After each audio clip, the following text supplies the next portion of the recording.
नमस्कार शेतकरी मित्रांनो, स्वागत आहे आमच्या शेतकरी मित्र 1994 यूट्यूब चॅनल। तर शेतकरी मित्रांनो, आज आपण करटोल्याची लागवडबद्दल माहिती बघणार आहोत। तर शेतकरी मित्रांनो, व्हिडिओ स्किप न करता बघावा, आपल्याला सर्व माहिती एकाच व्हिडिओमध्ये मिळेल। तर चला जाणून घेऊया। शेतकरी मित्रांनो, लागवडीसाठी सर्वोत्तम वेळ पावसाळ्याच्या सुरुवातीला म्हणजेच जून जुलै महिन्यात करू शकता।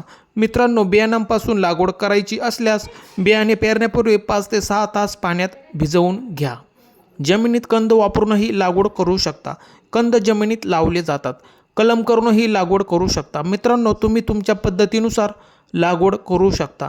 शेतकरी मित्रांनो, करटोल्याची शेती ही खूप फायद्याची असते। यामध्ये खर्च कमी आणि उत्पन्न जास्त मिळू शकते। तर शेतकरी मित्रांनो, लागवडीसाठी सुमारे 1.5 ते 2 मीटर अंतरावर खड्डे तयार करा। लागवड केल्यानंतर लगेच पाणी द्या। सुरुवातीला सतत पाणी द्या। फळे लागल्यानंतर पाण्याची गरज कमी होते। त्यानंतर पाणी टप्प्याटप्प्याने दिले तरीही चालते। शेतकरी मित्रांनो, लागवडीच्या वेळी सेंद्रिय खतांचा वापर करा।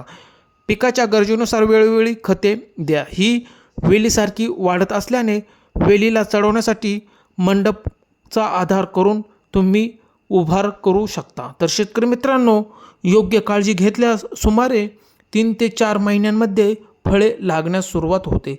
त्यानंतर उत्पन्न चालू होते। तर शेतकरी मित्रांनो, ही शेती खूप फायद्याची शेती ठरू शकते। तर शेतकरी मित्रांनो, तुम्ही बघू शकता करटोल्याची शेती खूप छान प्रकारे फळं लागलेली आहे। तर शेतकरी मित्रांनो, तुम्हाला दिलेली माहिती कशी वाटली? आवडल्यास चॅनलला सबस्क्राईब करा। धन्यवाद शेतकरी मित्रांनो।